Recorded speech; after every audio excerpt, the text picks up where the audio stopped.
C'est une invention qui a révolutionné la voile sportive. Les mâts en carbone équipent aujourd'hui une bonne partie des multicoques et des monocoques de compétition.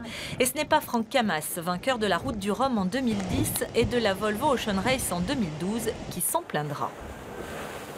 Ça rend les bateaux plus performants. Pourquoi plus performants? Parce que d'une manière générale, ça allège le poids du bateau, comme les coques en carbone. Tout ce qui est passage dans la mer et stabilité des bateaux, c'est bien mieux avec des gréements légers et donc des mâts carbone.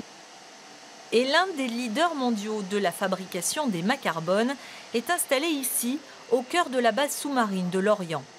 Un espace de 5000 m² où la température et l'hygrométrie sont constantes, deux facteurs indispensables pour travailler les feuilles de carbone.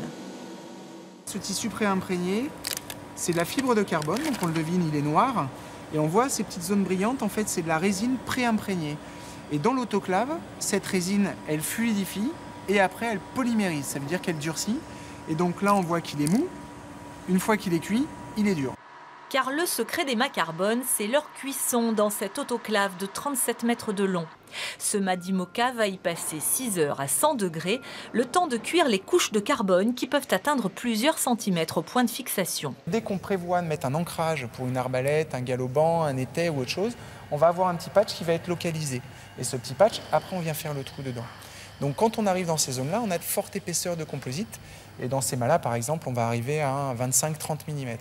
La voile sportive représente 60% du chiffre d'affaires de Lorima, qui depuis 12 ans a équipé nombre d'ultimes de 50 et de 60 pieds.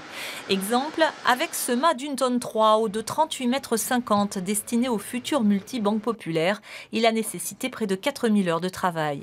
Et le carnet de commandes est bien rempli pour l'entreprise lorientaise, qui est la seule en France à construire ce type de mât et l'une des 4 seules au monde.